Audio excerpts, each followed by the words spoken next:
Vamos a hablar del tema de las causas de justificación. Creo que todos hemos escuchado esa frase que dice, robé por necesidad, o lo hice por necesidad, o lo maté, lo lesioné, lo dañé porque me estaba defendiendo. Sin embargo, jurídicamente hablando, a eso se le conoce como causas de justificación. Y para poder comprender esas causas de justificación, es necesario primero definir las categorías del delito, en específico la antijuridicidad. Entonces vamos a comenzar analizando las categorías del delito. Y nos dicen que el delito es una conducta típica, antijurídica y culpable. El delito requiere primero de una conducta que sea típica, que esa conducta típica sea antijurídica y que esa conducta típica antijurídica sea culpable. Ahora bien, nos vamos a enfocar en el segundo elemento, o en la segunda categoría, que es la antijuridicidad. ¿Y qué es la antijuridicidad?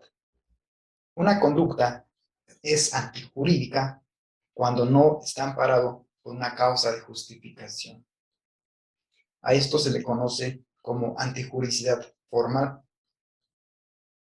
Pero esa conducta antijurídica requiere de una lesión o puesta en peligro del bien jurídico que tutela al tipo.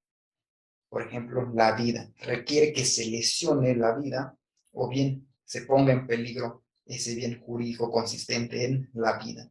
A esto se le conoce como antijuridicidad material. Entonces, vamos a decir que una conducta es antijurídica cuando no está amparado por una causa de justificación. Antijuridicidad formal. Esa conducta antijurídica requiere de una lesión o puesta en peligro de un bien jurídico tutelado. En este caso, podemos poner como ejemplo la vida. La vida es un bien jurídico que está tutelado por la ley penal. ¿Qué es lo que va a ser una causa de justificación? Recordemos que el delito requiere que exista una conducta típica, antijurídica y culpable. Entonces, una causa de justificación lo que hace es excluir el segundo elemento de las categorías del delito, consistente en la antijuridicidad. Cuando existe una causa de justificación, lo que va a hacer es excluir la antijuridicidad y por ende el delito no se podrá configurar porque requiere de esos tres elementos. Una conducta típica, esa conducta típica sea antijurídica y culpable. Sin embargo, cuando existe una causa de justificación, la conducta no se considera antijurídica. Por ende, se excluye. Una causa de justificación es una eximente del delito que está contenida en una ley penal. Las causas de justificación permiten al gobernado, al administrado, de realizar una conducta típica siempre y cuando reúna los requisitos que la ley prevé. Una conducta es típica cuando esa conducta encuadra a la descripción normativa, encuadra al tipo penal. Puede existir una conducta típica, pero no antijurídica. Por lo tanto, no se estaría configurando el injusto penal. El injusto penal es la suma entre la conducta típica más la conducta antijurídica. Esto es conducta típica, antijurídica, se le conoce como injusto penal. Y cuando existe una causa de justificación, no se logra acreditar el injusto penal. Como mencioné, la función de una causa de justificación es excluir la antijuridicidad de una conducta por reunir los requisitos previstos en la ley. Hace que el delito no se pueda configurar por falta de antijuridicidad. La función de una causa de justificación es excluir la antijuridicidad de una conducta por reunir los requisitos previstos por la ley, haciendo que el delito no se pueda configurar por la falta de una de sus categorías, esto es, la antijuricidad. Los ejemplos de causa de justificación son el consentimiento presunto, la legítima defensa, el estado de necesidad justificante, el ejercicio de un derecho y el cumplimiento de un deber. Son causas de justificación. Primero, el consentimiento presunto. Segundo, la legítima defensa. Tercero, el estado de necesidad justificante. Cuarto, el ejercicio de un derecho. Y quinto, cumplimiento de un deber.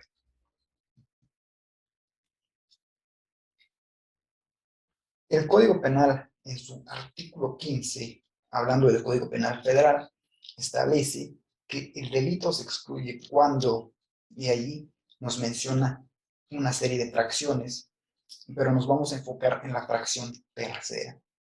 Dice, se actúe con el consentimiento del titular del bien jurídico afectado siempre que se llenen los siguientes requisitos. Y allí el artículo 15, fracción tercera, establece una serie de requisitos que se deberá cumplir para considerar el consentimiento del titular del bien jurídico afectado. A esto se le conoce como el consentimiento presunto. Sin embargo, el Código Penal, el artículo 15, no te establece que se trate de consentimiento presunto o de esas fracciones, no te establece qué tipo de causa de justificación consiste. Esto es, si es un consentimiento presunto, si es un estado de necesidad, si es una legítima defensa, sino que a través del estudio de la teoría del delito vamos a determinar qué causa de justificación es, si se trata de un consentimiento presunto o si se trata de una legítima defensa. La fracción cuarta establece, se repela una agresión real, actual o inminente y sin derecho en protección de bienes jurídicos propios o ajenos, siempre que exista necesidad de la defensa y racionalidad de los medios empleados y no medie provocación dolosa suficiente e inmediata por parte del agredido o de la persona a quien se defiende. La fracción cuarta hace referencia a la legítima defensa. La fracción quinta establece se obre por necesidad de salvaguardar un bien jurídico propio o ajeno. La fracción quinta hace referencia al estado de necesidad justificante, porque existen dos tipos de estado de necesidad. Tenemos al estado de necesidad justificante y al estado de necesidad disculpante. Y este último se aplica a nivel de culpabilidad. La fracción sexta establece la acción o la omisión se realiza en cumplimiento de un deber jurídico o en ejercicio de un derecho.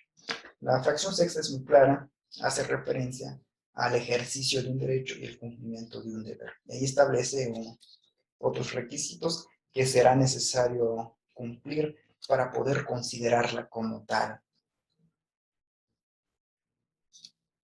Entonces, como conclusión, las causas de justificación son eximentes de delito que hace que se excluya el segundo elemento, la segunda categoría del delito consistente en la antijuricidad y por ende no se pueda configurar el delito. Entonces vamos a empezar analizando la fracción tercera consistente en el consentimiento presunto. ¿Qué es el consentimiento presunto? ¿Cuáles son los requisitos del consentimiento presunto?